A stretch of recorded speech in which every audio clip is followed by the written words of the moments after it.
Welcome to this week's virtual Drasha. This week we have the incredible privilege to read the parashos of Matos and Masei, and Emirat Hashem be Messiah complete Sefer Bamidbar. I want to draw your attention to a fascinating episode that occurs in Parashas Matos. In Parak Lamed Beis, chapter 32, the Torah introduces the following situation. The Torah says, "Omikne Rav, Hayu libnei Reuben v'libnei Gad." Literally, the tribe of Reuben and Gad had massive amounts of livestock. Large flocks. They saw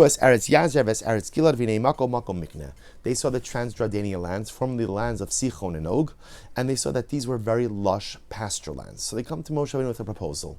Let us stay here. We will go ahead and live in the Transjordanian lands. That way our flocks will have ample grazing and pasture land. Moshe Rabbeinu gets very nervous. He thinks that they're trying to pull like another Meraglim, that they don't want to go into Eretz Yisrael.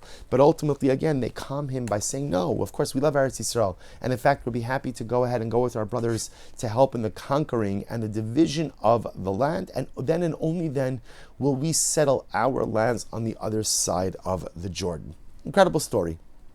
And the Kachava, that's exactly what happened, right? The tribes of Reuben and Gad and also half of Manasseh end up settling on the Transjordanian lands. But again, Reuben and Gad are the ones who lead the military effort going into conquering and dividing Eretz Canaan, Eretz Yisrael. The great tzaddik Reb Simcha ben Pshischa understands that there is another dynamic that's unfolding in this pasuk. He looks at the phrase and he says, "Umikne Rav, hayu libnei Gad v'libnei Reuben." Literally again, a large flock, miknerav, a large flock, or large amounts of livestock were possessed by Bnei Gad and Bnei Reuven. Look what the Rebbe says. He says miknerav doesn't mean large amounts of livestock.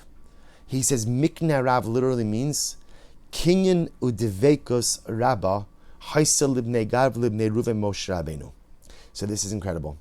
Mikne is a lashon of kinyan, an acquisition. Bnei Gad and Bnei Reuven had a mikna, a kinyan, in Rav. Rav could mean great. Rav could also mean a Rebbe. Bnei Gad and Bnei Reuven had a kinyan, felt an attachment, a strong, unbreakable connection to their Rav, to Moshe Rabbeinu. To Moshe Rabbeinu. Lefichach, listen to this. Mianu la'avaras hayarden uli pard hemenu. They said, we're not crossing the Jordan. We're not crossing the Jordan. Why are we not crossing the Jordan? Because remember, again, they knew that Moshe Rabbeinu ultimately, again, was going to be buried outside of Eretz Yisrael. So they said like this, to go ahead and bring our Rebbe ultimately, again, into Eretz Yisrael, maybe we can't do. But at least we're not going to abandon our Rebbe. We're going to stay with him. And if he's going to be buried here, then ultimately, again, we're going to stay here as well. Says the Rebbe Simcha ben Pshischa, that's the pshat.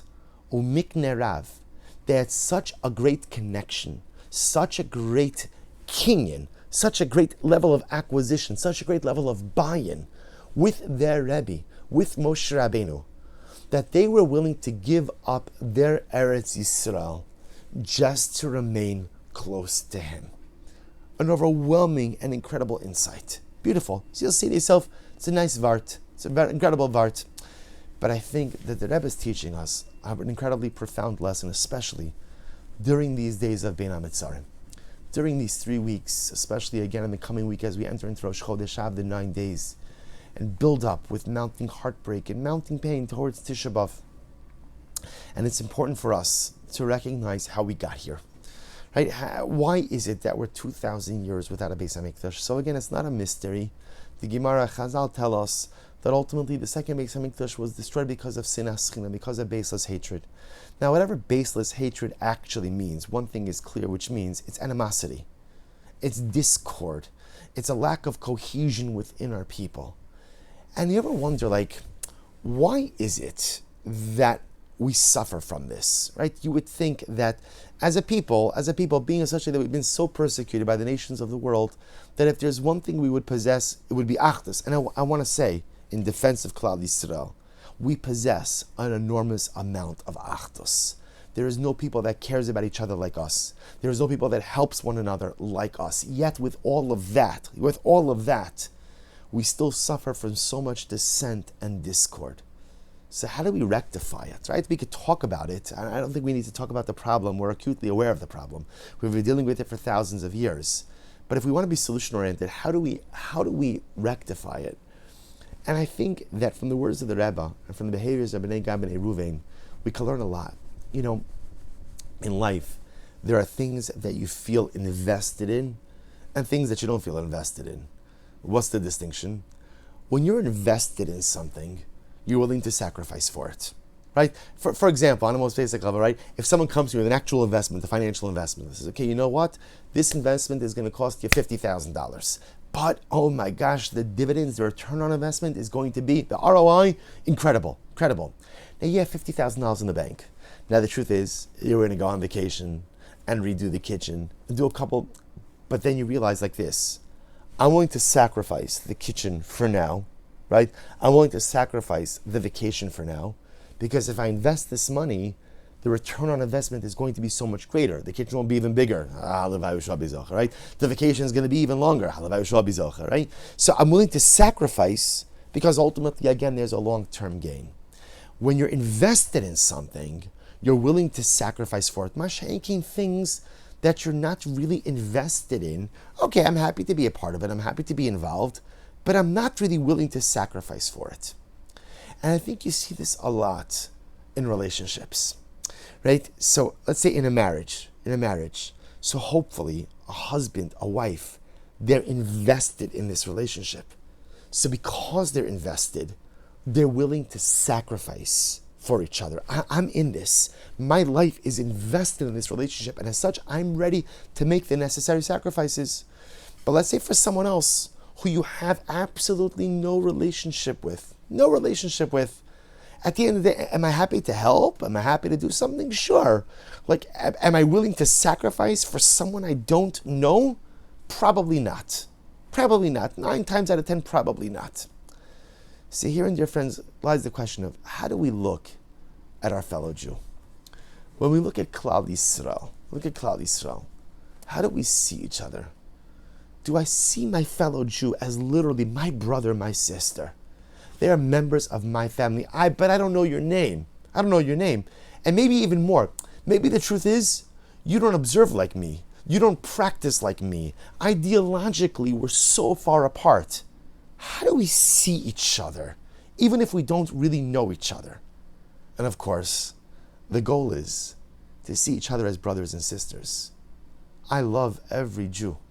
As the Arizal said before you start davening in the morning, Hareini mekabel alatzmi, mitzvahs aseh v'yehavta l're'acha kamocha. Even before you begin davening in the morning, before you serve HaKadosh Baruch Hu, the first thing you do is you accept upon yourself the positive commandment that I love every Jew like I love myself. That's how I have to look at Klal Yisrael. No, it doesn't just mean the people in your minyan, and it doesn't just mean the people who dress like you, look like you, practice like you. It means every single Jew. Even the difficult ones, even the unreasonable ones. You don't have to be friends with them. You don't have to spend time with them. But you could love someone even if you don't like them. And you could feel like someone is your brother and your sister even though you want absolutely nothing to do with them. That's okay. You don't have to be best friends with everyone. But when I look at Klal Yisrael, what I see is a nation of my brothers and sisters. And suddenly, if it's a nation of brothers and sisters, siblings, I'm invested in my relationship with my siblings. And if I'm invested in that relationship, I'm willing to make the necessary sacrifices. So what kind of sacrifices we have to be willing to make for our brothers and sisters? And here's the incredible part. I don't mean tzedakah, which I think comes actually easily for Klal Yisrael. Right? Financial assistance is often the part that we're able to do. The sacrifice often we have to make for our brothers and sisters is to sacrifice machlokes. What does that mean? It's so easy to fight. And it's so easy to disagree vociferously, and sometimes even arrogantly, and sometimes with an incredible, acidic overtone. That's easy. But when you're but the problem with that is, when I disagree like that, when there's machlokes that's so negative, that's so divisive, that arose at the very fabric of unity of our people, then what I'm doing is I'm eroding the relationship.